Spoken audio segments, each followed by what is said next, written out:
This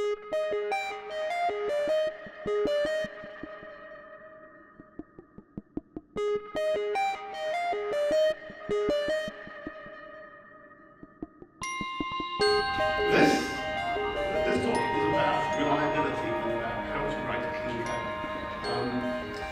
This, I know, is a pretty big claim.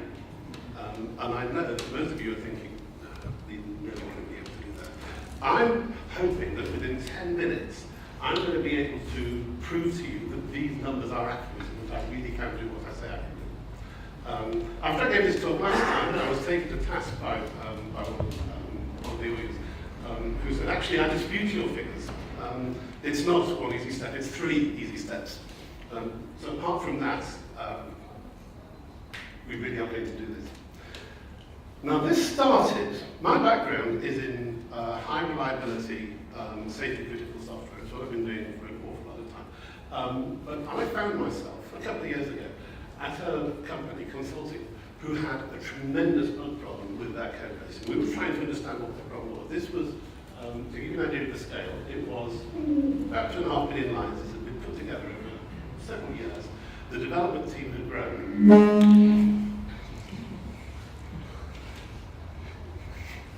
I hope it doesn't do that again. The development team had grown over time.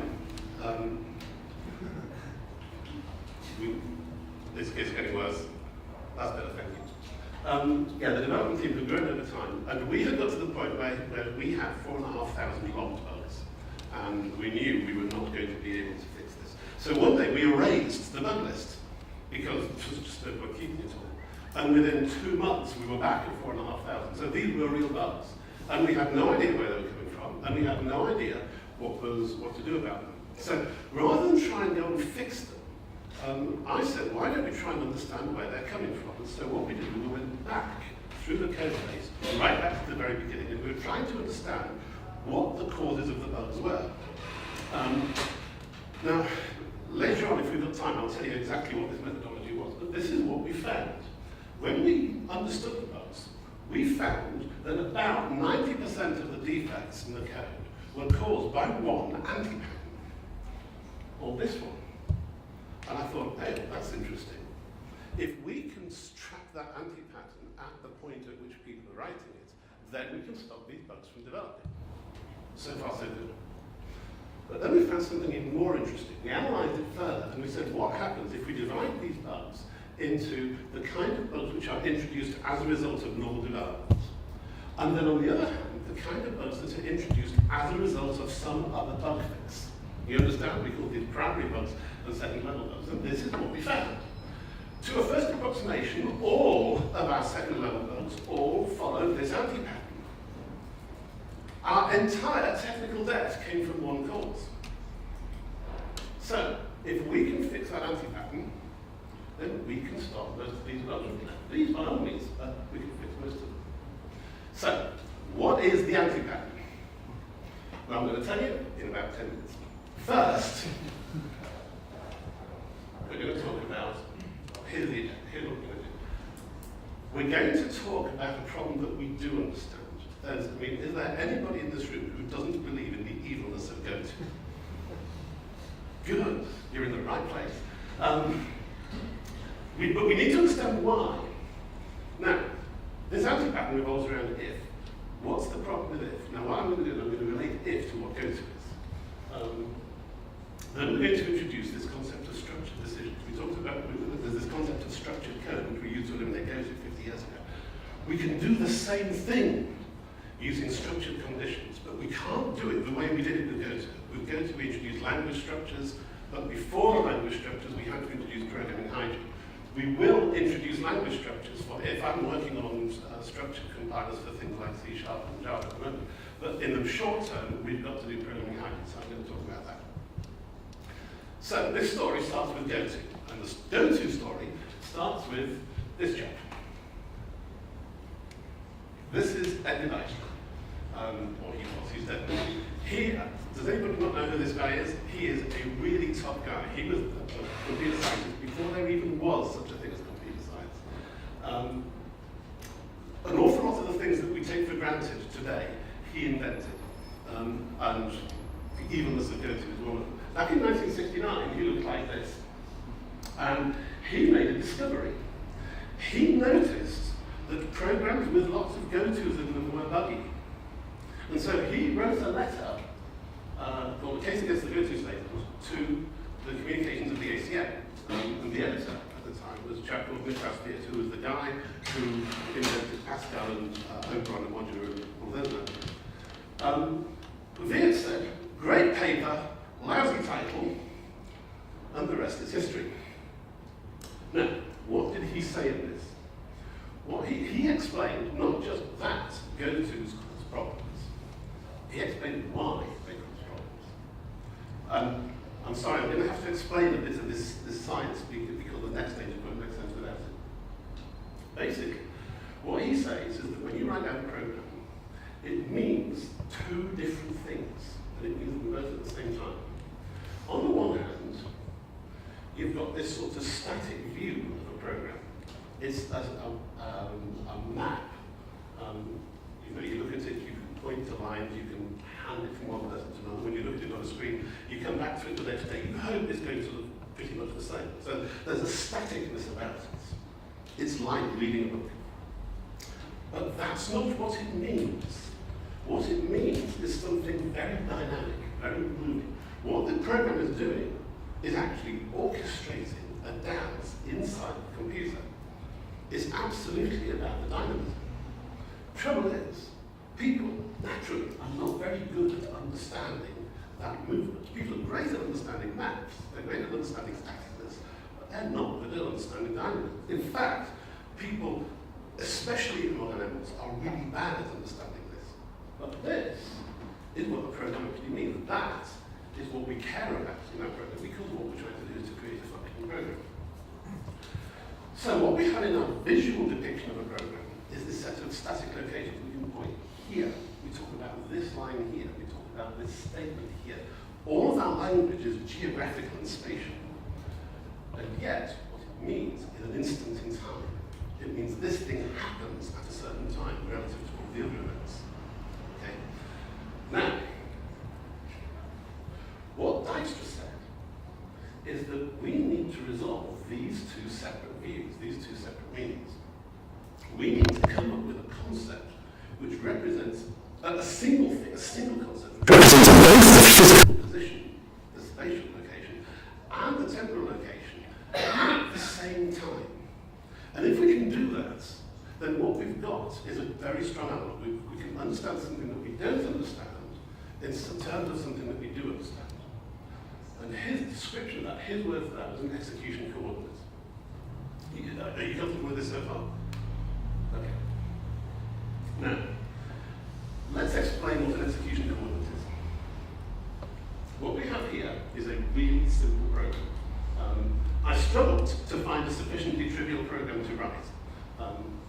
But when you look at that on the page, you understand what this is doing. Is there anybody here who doesn't understand what this is doing? Well, then I'm in the right room. Now,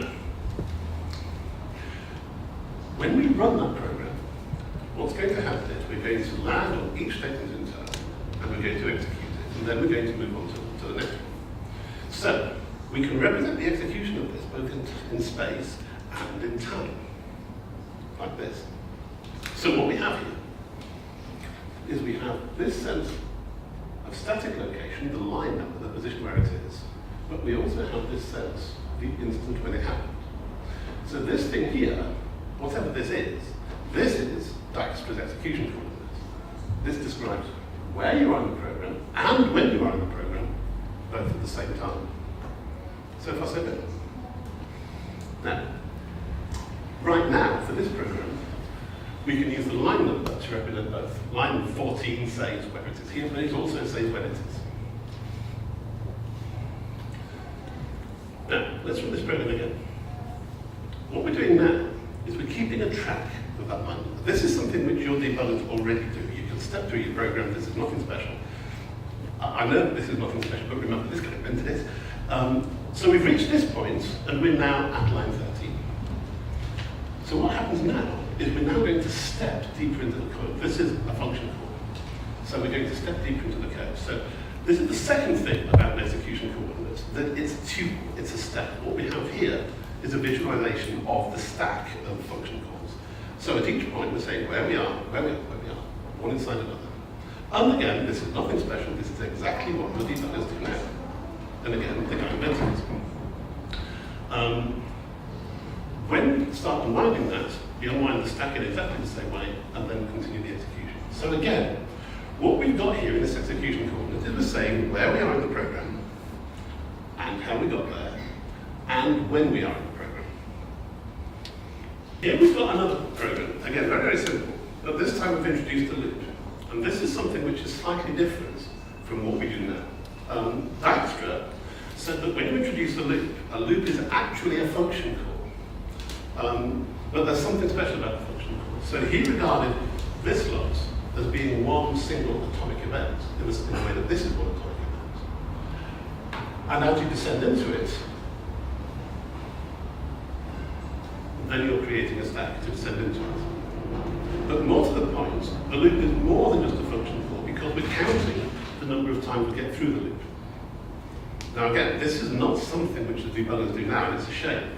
Because when you use that as an execution coordinate, then not only does it tell you where you are in the program, and how you got there, and when you are, it actually shows you the entire history up to that point. Now, you need to see the math to understand exactly why it shows you the entire history. But if you have an execution coordinate of this form, then your debuggers would be able to rewind your program a step at a time until you got back to the cause of the problem. So it's a real shame that we didn't listen to all of what he was saying. But this here is the basic idea of Dijkstra's execution coordinate. And you can see this sense of understanding what it is and where it comes from. Okay. Now, this is a piece of code from before the days of structured programming. This is the kind of thing that he was looking at in 1969. Now, I will give you as long as you want, but does anybody understand what this code is doing?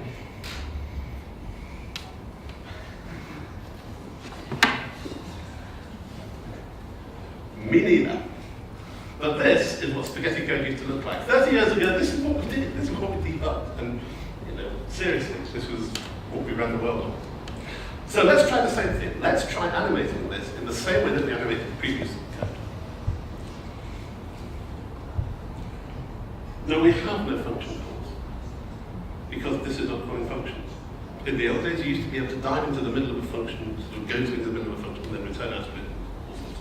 So we have no concept of function, we have no concept of loop, but we also have no concept of execution coordinates. You see, we have no problem understanding where in the code we are.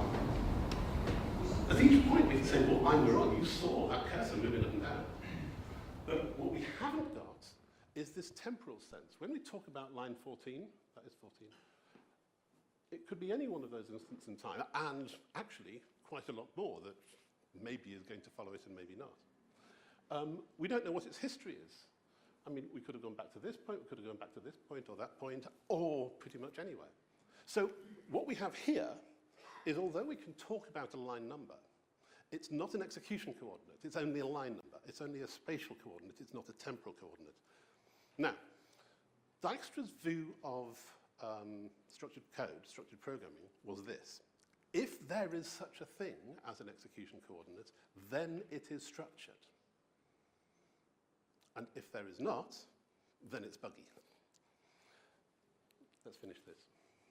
Oops.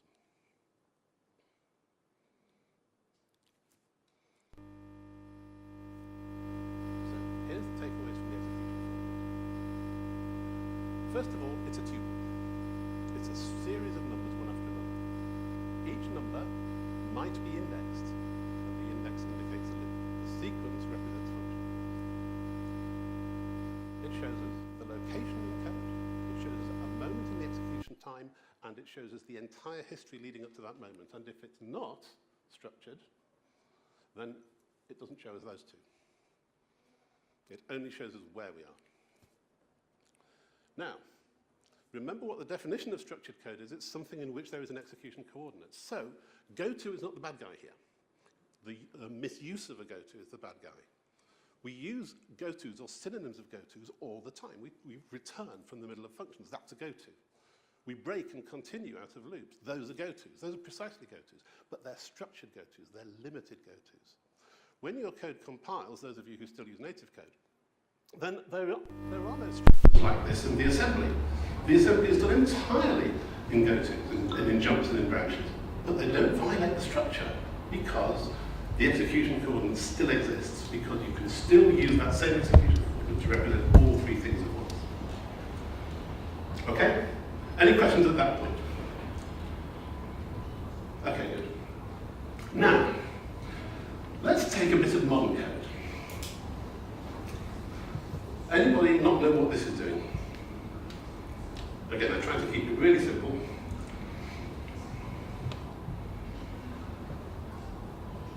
Good. Some people are looking a bit critical. Anybody want me to explain this? All right, good, I'll carry on. Let's animate this. Same thing that we just did. We go through once, and then we go through a second time, and we're going to do one positive number and one negative number. Now, these blocks are the loops, those loop structures, so those are perfectly sensible, indexed one after another. Within each one, we've got a specific location in time and in space. So apparently, this looks pretty structured. The problem comes about when we superimpose these.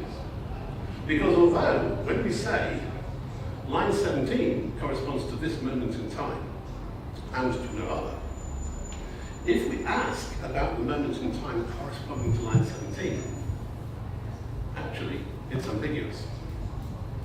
It could be either line 17 or line 19. So this is sort of straining our concept of execution coordinates. And that's all right.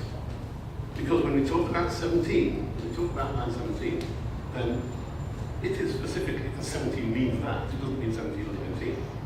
But our problem is that when we look at it like this, and I'm sorry, I'm getting to me. We've got an ambiguity here, and we've got an ambiguity here. But they're not completely independent. You saw, when this code executed, that it took one path and then it took the other. And that wasn't accidental. It's only going to go through line 12. It's only going to go through line 17 if it has previously gone through line 12. And it's only going to go through line 19 if it's previously gone through line 14, and vice versa. So when we separate these out, when we look at these, there's absolutely no indication from those, from looking at this execution, that this is the history, that this is the necessary history. And more to the point, there's no indication from here that there's no necessary history. There's a gearing between these two. The only way that we can spot the gearing is because of this. Now, I'm going to show you that that isn't usually that clear. Usually that comes in disguise. But this is the antipattern. The problem is not with if. The problem is with synchronized ifs. You see, what these synchronized ifs do is they represent some internal state, and they couple bits of the program together. They put them in contact.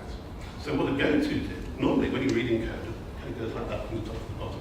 What go-to does is it places this line in contact with the target. And you can't see it. You can't look at the target and say, well, this line here is in contact with that one. The same thing is going on here. This is not spaghetti code. This is the opposite. It's wormhole code. They've got this spooky action at a distance that these two always move together because they're coupled together through this hidden internal state. This is the antipattern. Okay? Any questions at that point? So, you've seen this an awful lot, haven't you? Programs are full of this stuff. What's your process when you're debugging? You step through the code, you look for the malfunction, and then you go, okay, what's the state that's causing malfunction? Put a guard condition in. That's it. That's the antipattern. Why is this an antipattern? Because you can't see this relationship. Why is it a problem? Because you can't keep all of these separate points all synchronized together. The moment you introduce a new state, the moment you introduce a new bug fix over here, you've got to find all of those other points where that state has been implied. And as you'll see, it's not always explicit. So, this is the reason why all of that technical debt comes from this antipattern. This is the antipattern. Our process to debugging is to inject it. So, if we can fix that, we can bring our reliability back. So I promised you right at the beginning, 90% of our bugs, effectively 100% of our technical debt, all down to automatic back. Do you believe me? Anybody not believe me? Okay, go. I don't believe you. I can't say why not. Okay, then obviously I can't answer you, but what I suggest is go and look at your code base, and you will see these all over the place. Go and look at your, I presume your version control, so you can trace that. Go and look at the bugs and the fixes, and I guarantee you will see 99% of the fixes are in this form. And I can't take you any further than that because you're not giving me specifics. Okay, let's see if we can do something a bit better with this. What we've done here, excuse me, what we've done here is instead of having two branches, we've folded them together. So we've, instead of having two separate conditions, we've folded the conditions one on top of another. So now, this line and this line are clearly geared together, and this line and this line are clearly geared together. So does this solve the problem? Well, actually, no, it doesn't. Because first of all, we've replicated this, and in this case, that's quite trivial, but in a general case, that might be a quite large and complex thing.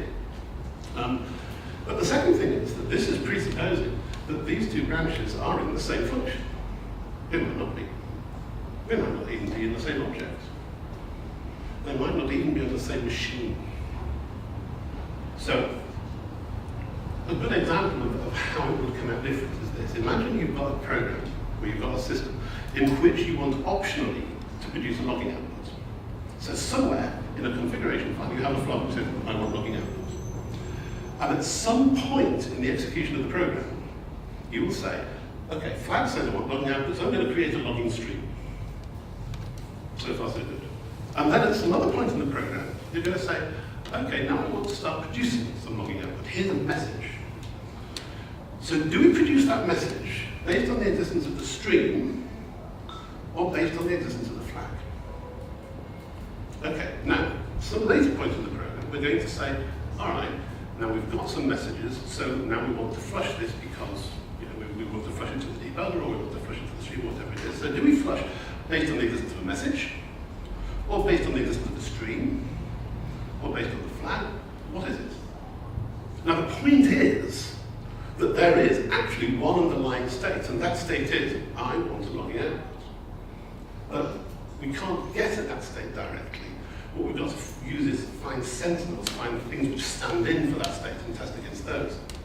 And we're hoping that they're kind of geared together. But what happens if you use the existence of the logging file as a test and the logging file terminates early? So it's on the end of a socket, and the socket goes down. So now you no longer have the stream. Do you try and recover the stream? Do you continue to produce debug messages? Now, our sentinel isn't functioning the way we want it to function anymore because it's no longer truly representative of the state that we genuinely want to test against. So that too is why this is a source of problems. This too is the root of the bug. Any questions at that point? Okay, good. What just happened?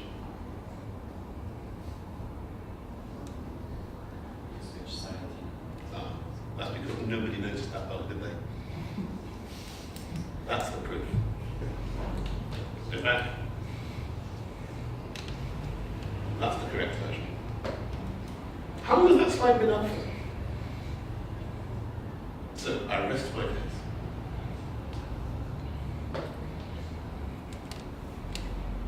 Right. So where have we got to? We know that goto destroys temporal identity. That's why we don't like it. For the last 50 years we haven't liked it, you don't know why we haven't liked it, but this is what Dyson said, it destroys the temporal identity. What if does, it conflates temporal identity. It says we've got these two things which actually represent the same moments in time, although they're here. Goto destroys history. Ifs and destroy history.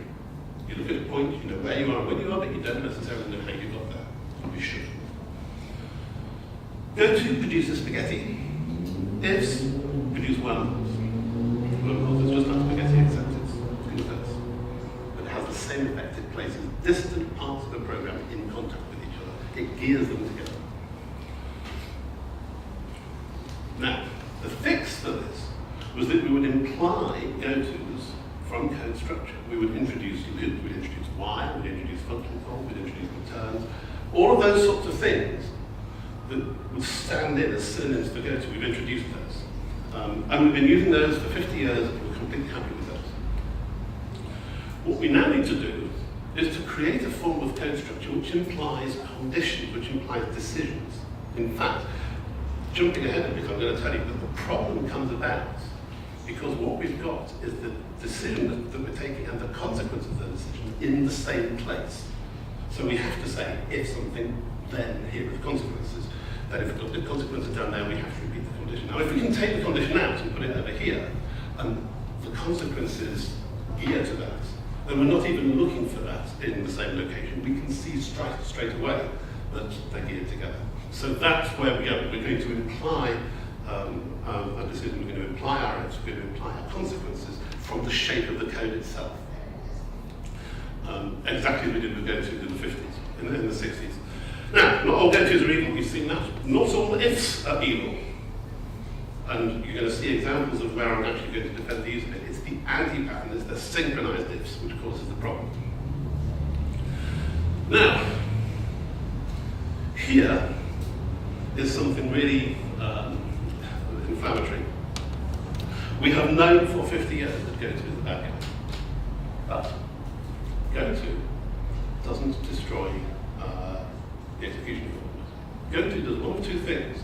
It either creates a loop, and you've seen that that loop we can manage, or it permutes. It changes the sequence in which the statements happen. And that's the only thing that it can do. Neither of those destroy the temporal identity. The problem comes about when you put the if and the go-to together in the same line, because now the points are in contact maybe some of the time. So, it's not go-to that's the problem, it's if go-to. Are you noticing the pattern here? I think the wrong guy has had the blame for the last 50 years.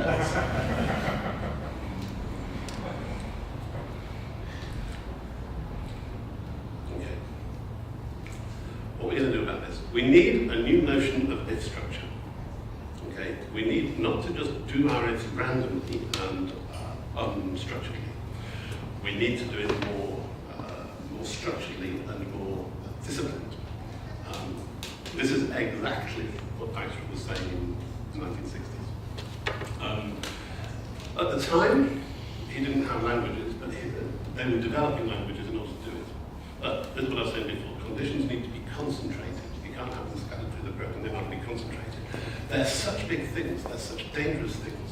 They represent all the power of computers, and yet when you analogize them to machines, they're more like mechanical failures than they are like moving parts. So they actually are the most valuable things and the most dangerous things we put into a program. And so really we do need to concentrate them, and we do need to indicate how powerful they are. So we need to concentrate them and really make them visible. Once we've done that, once we've concentrated the conditions, then the decisions based on those should be implied by the shape of the code.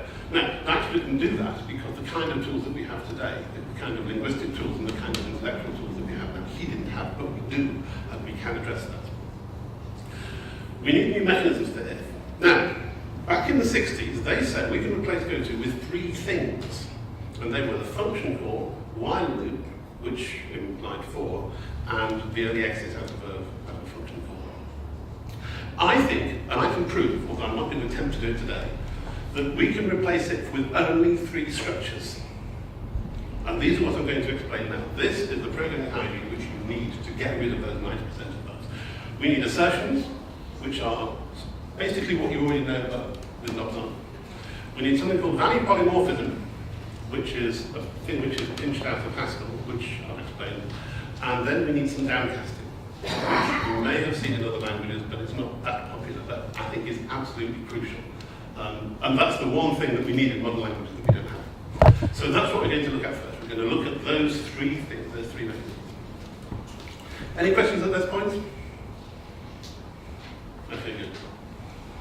Now, one day, assuming I get the budget, I'm going to be writing compilers to express these things just the same way that our modern languages express modern structures. Until we get to that point, then we're going to have to face these with with existing language structures. So it's not enough to say, well, this is some goal that we're aiming for 20 years from now. We've got to do it now. It's actually not that bad. So part of what I'm going to do is for each structure, I'm going to show you how you would represent that in modern style programming languages. Okay, first one is assert. Okay, traditional question. Does anybody not know what this is doing? Can't see what Okay, can we do it now, please? All right. You can see the stuff in white. What this is saying is do some computation on A, so whatever it is, and then return the result. Very, very simple piece of code. Very simple, exactly what a function should be. Is that complete? Why not? Check A's valid. And what would require A to be valid? you did. Check. What char? What are you looking for? All right. First thing is that this is declaring that it's returning a float. Okay? So what does A have to be? No, it's fine. Yes. It needs to be non-strictly positive. So, that is how we would do this in a modern language. We'd say, okay, if it's not true, if it's not a valid number, then we're going to declare it. If you're using, what this is doing is it's throwing the error at runtime. If you're using a language which had incorporated contracts, this looks a lot like an iPhone type contract, then you could actually do this at compile time as well. So this would fail. If there was any chance of putting in a negative number into this, it would fail at compile time, which is a great thing to know, because then you don't have to interrupt the program. Is there anything else that we need to know about A?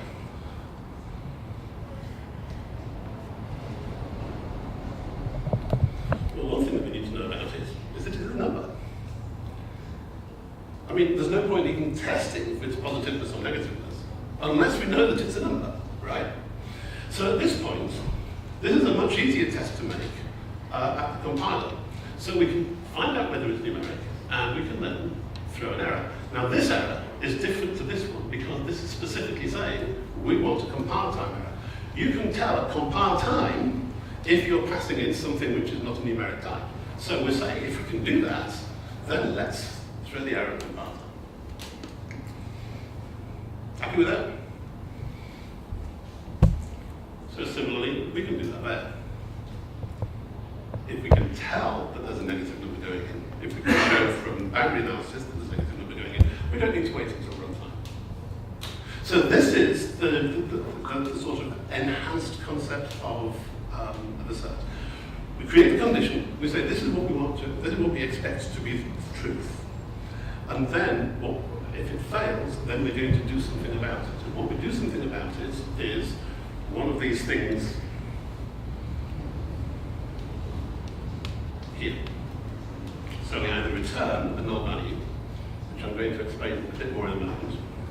We're going to throw an exception, which actually is a very poor thing to do because it's messing up your program. You kill the program. In applications, though, you don't do that very often, but in an embedded system, if you kill a program, then what you're doing is you're telling it to restart and clean out the system. Or we send an error back up to the compiler. The thing to note about these is that in every case, they are not controlling the execution path, they are aborting it.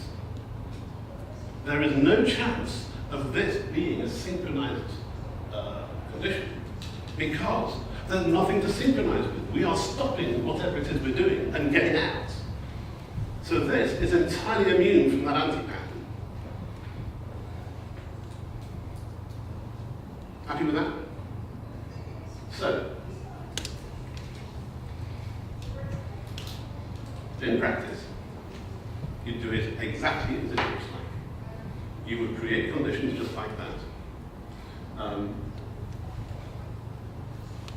The error does need compiler support, but in fact, you're starting to get a bit degree of compiler support in. You can produce errors in things like the latest C#, and it will fault the compiler. So far, so good. Now, the next thing we're going to talk about is values. What time are we going to? It's 1 o'clock, isn't it? Yeah. Now, this I'm afraid is not this good an example, but it'll do to start off with. Same question. Anybody unclear what this is doing? Yeah. Now, Is that time somewhere? yes. Yes, that's times. So it's not Fibonacci, it's factorial. You're right. Do you know what? I've done this 4 times and nobody's picked that out. Yes, you're quite right, it's factorial. Now, if we were to write this in Haskell, we wouldn't write it like this. Anybody know Haskell? Okay, you're going to be really offended by what you see next. I'm totally messing about with the syntax just to make it accessible.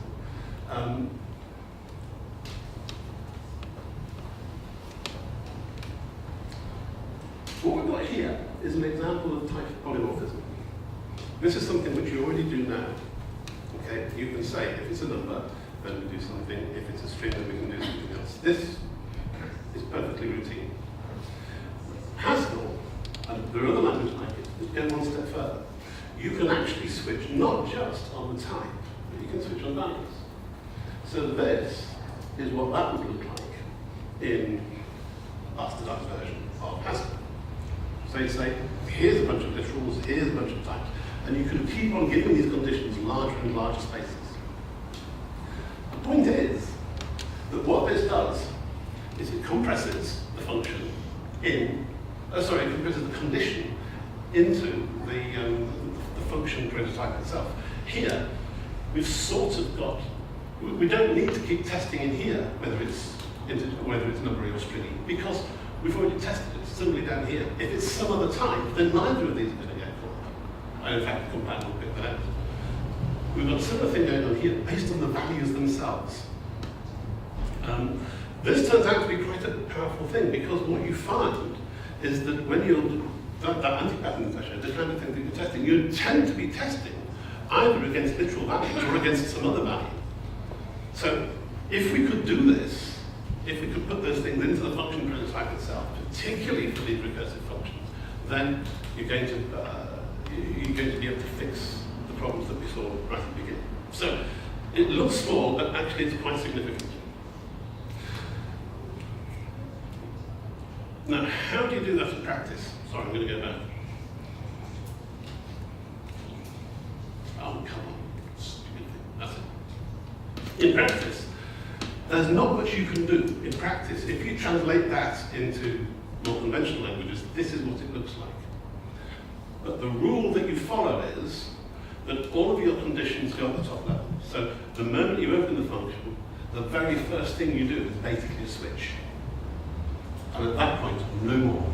And you can, in fact, it's good practice to actually call this switch in default, because then it makes it really clear what you're doing. You can get, with a switch, you can't synchronize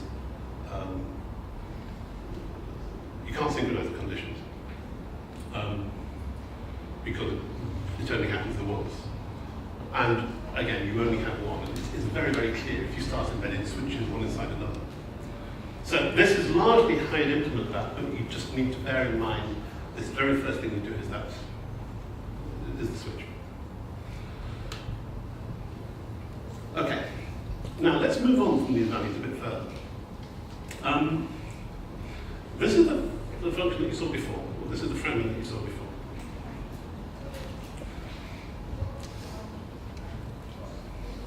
This is what that would look like expressed using that value polymorphism.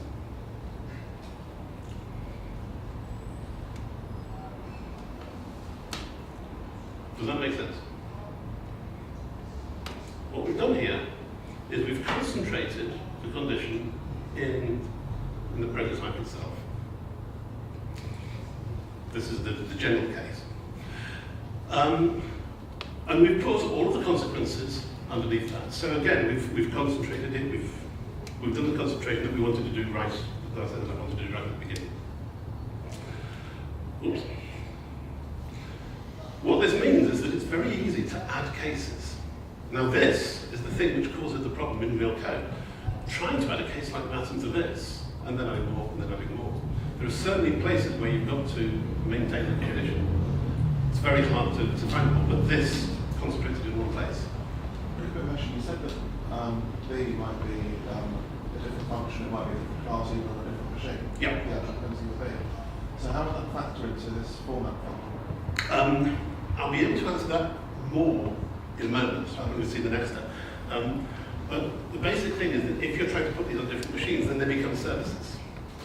So this actually forces you to put them into one service. You wouldn't be able to use a condition like that as a prototype if they're across different machines, but there are other structures which enable you to do that. What we're going to do is we're going to generalize this pattern up and make the pattern bigger.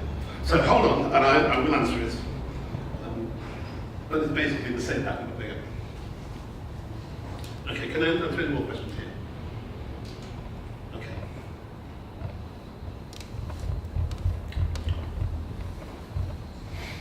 So, as you saw, as I said earlier on, you do the conditions before you do anything else. Start off with a switch, and then no more conditions. Sorry, I've lost my notes.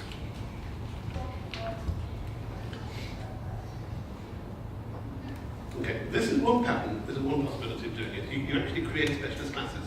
And again, we'll talk in a moment about how to construct these specialized classes. But if you can concentrate it into a class rather than into just a value, then you can do all sorts of things in there. You can have all sorts of consequences based on that. And so that is the beginning of the answer to your question, that you concentrate it into a class like this.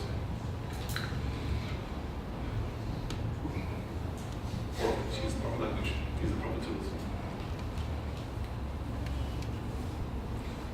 Now, let's talk about these specialist classes a bit more. This is a new example, but this is the kind of code that you see frequently in modern code. This is actually really dangerous.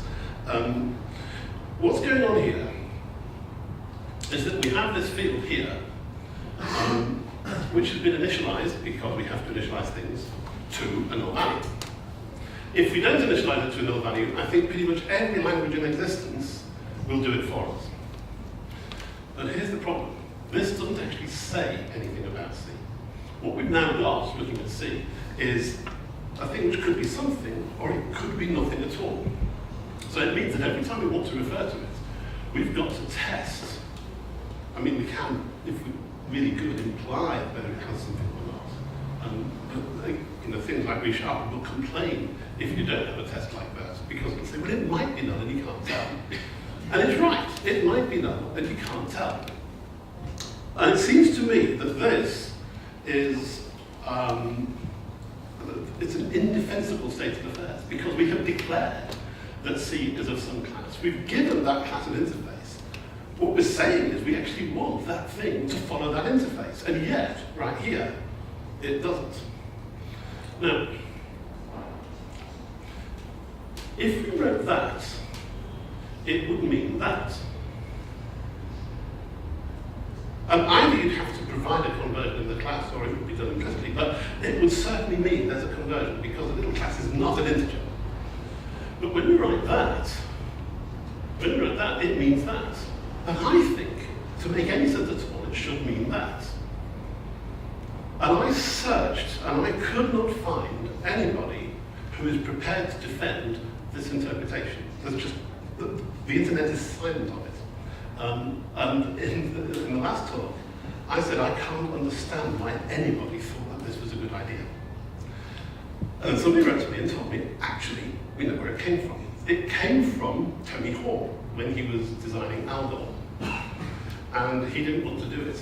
And he wanted this interpretation. And he was going through the language, and he thought, but it's so easy to put in a null pointer. Oh, nobody's going to know. Just slipped it in. And every language since then has incorporated the idea.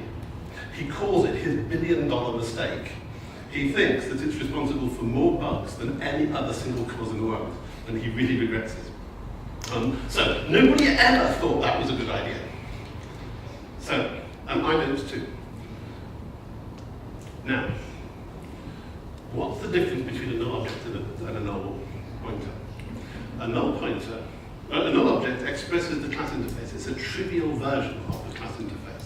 So whatever little class is, little class of null will do something basic. It'll behave as if it's a little class of some kind, even though it doesn't do anything.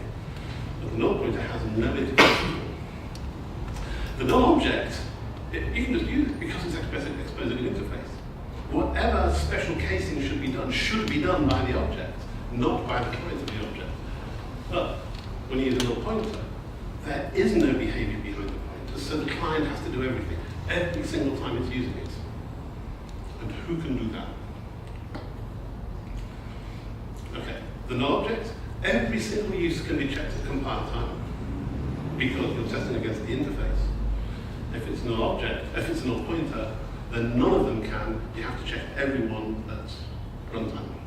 And of course, the problem with runtime is not just that you've got to check over and over and over again.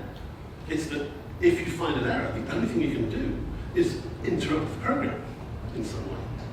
So this is not protected with the program at all. There's nothing good to be said about this. So, if this actually meant that this was a null constructor, what would that do to this?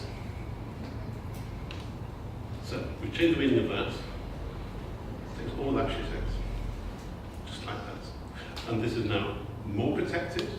Again, what we've done is we've taken the condition, we've taken this, is it initialized or not, and we've now moved it out of here and into there. And that is the general case that we're going to move forward with. What just happened there?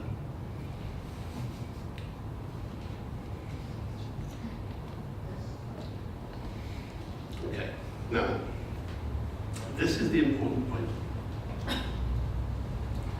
Every method, every time you invoke a method on every object, there is an implied condition. How long have we had object-oriented programming for? We've had this for 30 years. What I've been asking for is an implied concentrated condition. And here it is, waiting for us.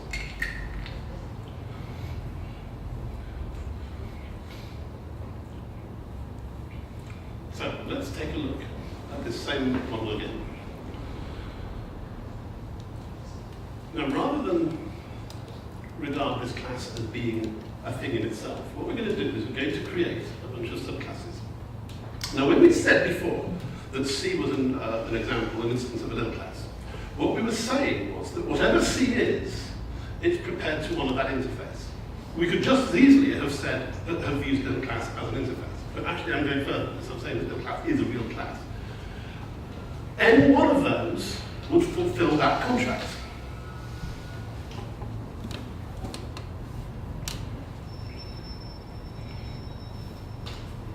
Okay, so all we have to do is to select one.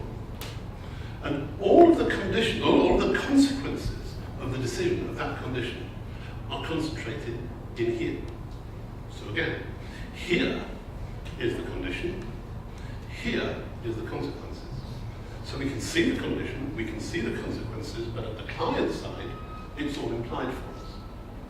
So again, structurally, this is exactly what we're looking for. But we need to know a little bit more about this, because what we've asked for is we've said we want a little class. We haven't said which of the various subclasses and which particular instantiation of the subclass we want. So the reason why this is still a class is because this needs to know something about what it's going to make. Now, this is a notation that I use when I'm planning, and I've actually written little awk scripts in order to convert this inside code into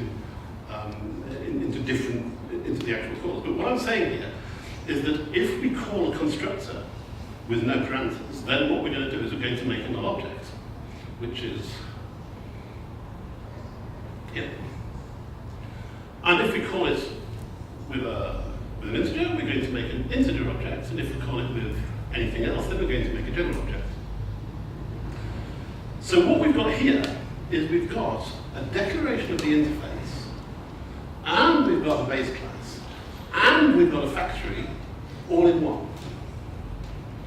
But what it's delivering, it will never deliver an instance of itself, because there is no constructor here which will deliver a version of itself. All of these constructors will deliver one of the subclasses.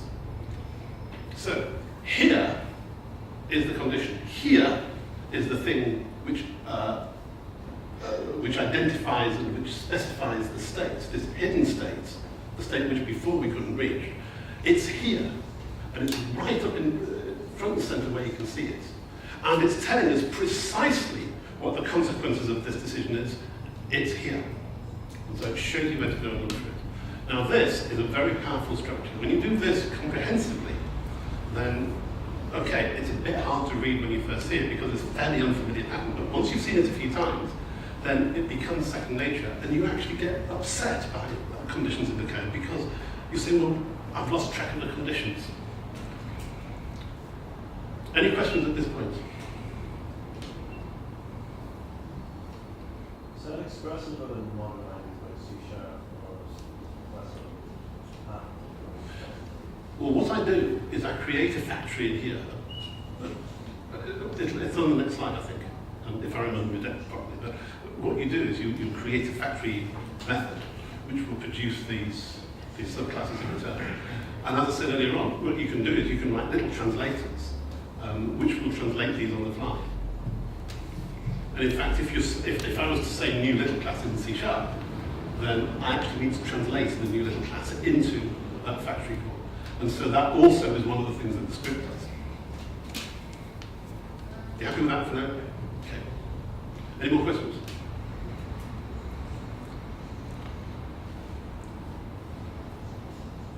Okay. So that was basically what I was saying earlier on. It is the interface, and it's the base class, and it's the factory all rolled up together.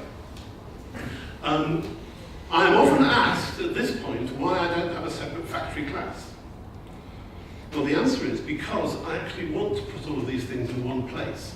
If I've got a class here which is representing the base class, and then another thing here which is representing the interface, and then the factory over here, then you haven't got that connection between them. You don't get that concentration of decision making, and it's much harder to see what's going on. I think that this is a very concise, very easy to understand explanation of what's going on.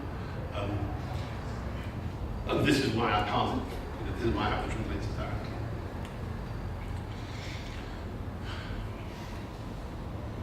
Okay, so let's go back to this example, and let's refactor that in the terms that you just saw. Well, what we're going to do is turn B into a money. And what money is going to do is it's going to format it and print it. But money has got one of those downcasts. So here are the subclasses, exactly as you just saw.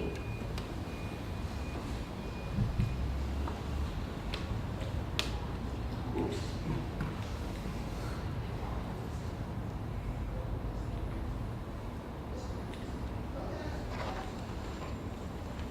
It's new.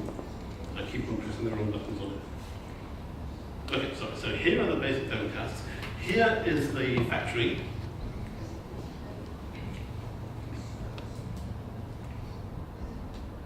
So, in practice, how do you do this? Well, you can create explicit factory methods. And one thing that you can do is to create all factory methods. It's quite an interesting technique to make all constructors private and then expose them entirely through these internal factory methods. So your new my class becomes my class new. What's good about that is that it's dead easy to convert. If you do need to introduce downcasts, then you can, and then you don't have to change the code. So this is, I do recommend this. So private constructors are good.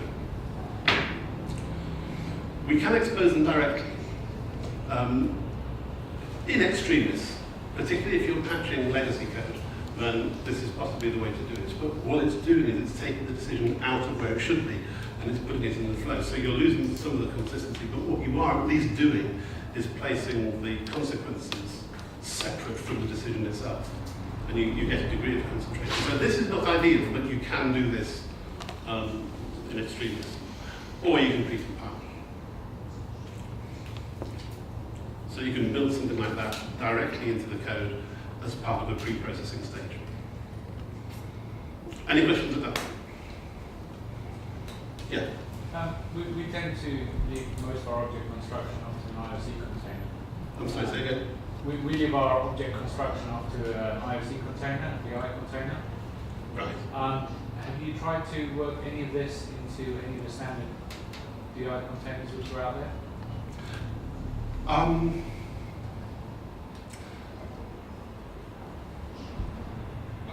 I'm pausing because I'm going to say no, I haven't, but I don't see why it's difficult. I mean, what you're placing into a container is just an object, right? And where the object comes from is not, it's not the concern of the container. But what this will do is it will preserve that decision-making ability as it goes into the container and comes out again. Am I answering the question that you asked? Not exactly, because we don't actually manage the lifetime of our objects. We give the container the registrations rather than the actual objects themselves. I see. I'll tell you what I'd like to do. I'd like to spend time with you offline and explain this to me in more detail, because that sounds to me like a piece of analysis that I'd like to think about in more detail. If you don't mind. Okay.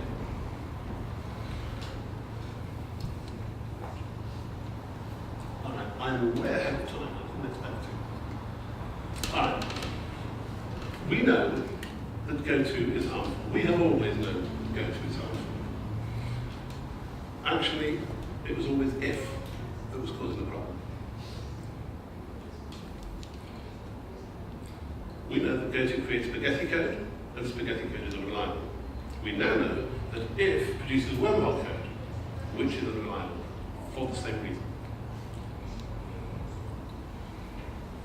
We know that the antidote to go-to was flow structure. We now know that the antidote to if is decision structure.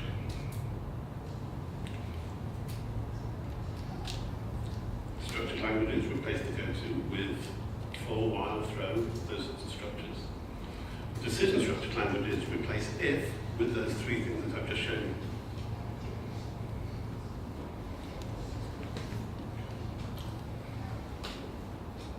If you're careful, or if you've got a compiler, you can do structured programming even with go-tos. And if you're careful, you can do decision structured programming with ifs. While you're waiting for the language technology to catch up.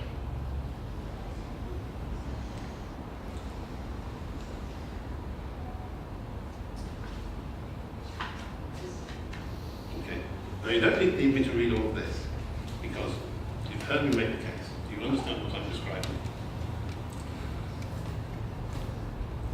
The proof of this is, first of all, that I have measured these results. I started off with that very buggy code base. And I will admit that if you want to understand the causes of bugs, the thing to do is to go where the bugs are. And so that was a bloody good code base to start with. But what I have done subsequently is I have gone through a number of code bases, client code bases, and public domain code bases, and I've validated them against this anti-pattern. And what I find is that I can predict what their bug rate is by the incidence of this anti-pattern. And I can even predict the nature of their malfunctions on where they put them in. So this is highly predictive. This stuff really works. The more of these anti-patterns you see, the more buggy the code is.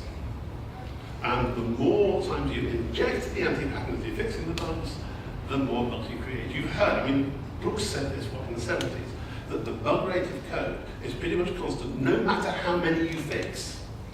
And he had blamed that on hidden defects that were surfaced by the bug fixing. Once you fixed one problem, then another one comes to the surface. But actually, you're just as likely to be introducing new bugs, because the standard bug fixing process is to introduce the buggy anti-pattern.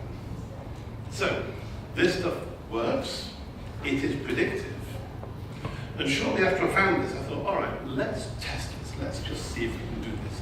So I wrote a compiler in PHP, just to pick the most inappropriate language to write a compiler. There were other reasons as well, but you cannot think of a less appropriate language to write a compiler in. And it was a serious compiler, and it took me 2 weeks. And it was, of the order of 4,000 or 5,000 lines in a couple of weeks. So this is fast, okay? And not only were there no bugs in it, it was provably clean. We actually wrote test straps to put delinquent input into it to see if we could elicit any malfunction, and we couldn't. And in fact, the first time we got a bug, it was after a contractor came in and said, oh, I know how to do that. But something in it didn't follow the bloody rules. So, it's measurable, it's predictive, and and it's curative. There is no more proof that you could ask for that this is right. This is what this is about. It's about these bugs here. 99% of your technical debt and 90% of your initial bugs, they come from one place, and you are putting them in, and you don't have to. Okay, any questions? Yeah. Have you got a risk of duplication in this? That you'll be solving one problem for one set of conditions, and then you'll be solving it again for another set of conditions? Again, I'm thinking about the question because the purpose, the central message that I've been giving to you for the last hour is that we are trying to unduplicate. We're trying to take these repeated conditions away and concentrate them into one single locus. But when you get down to there's 10 decisions, and you've got 10 pieces of code, you may suddenly try to solve one problem over here, and the same problem over here slightly differently. So you're substituting one anti-pattern for another. Do you mean at the point at which you're doing some remediation, you've got a condition here and a condition here, and we downcast here, and then we downcast a second time there? No, I'm not talking about the downcasting. I'm talking about the conditions. You know, you said you had a function over here that said if it's less than 1, it will do this set of code. If it's more than 5, it will do this. As you introduce more conditions, there's a risk of duplication, I would say. Okay, let me see if I can play this back to you. We have a test whether it's less than 1, we have a test whether it's greater than 5, and then there is something which will happen also if it's greater than 0. Yes. Okay, I understand. Yes, there are several ways of fixing this. One is you can embrace multiple inheritance. One is you can aggregate. Let's take an example. Let's suppose, this is a really simple example, let's suppose you have, you're printing out a balance statement, and you want to print out negative balances in red, and you want to print out positive balances in black, and anything over £5,000 you want to add a bit of interest to. Well, it seems to me that those are different concerns. The fact that you are adding interest to things over £5,000 is completely orthogonal to whether you print it in red or black. So it seems to me that those should be two separate decisions, because the decisions are different, the consequences are different, and they can change independently. So that strikes me as not a duplication at all. That strikes me as a correct separation.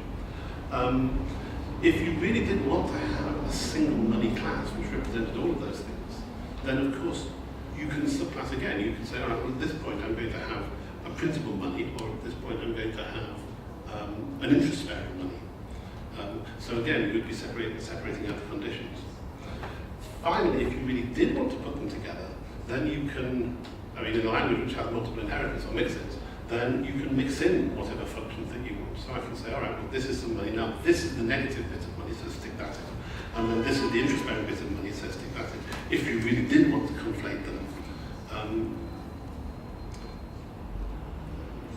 But I think, I have been asked this question before, and every time I try and unpack it, what it unpacks into is actually they are different concerns, and so they should be different decision points. And if you can think of a counterexample, then I'm all ears. Are you happy with that? Okay. Any more questions?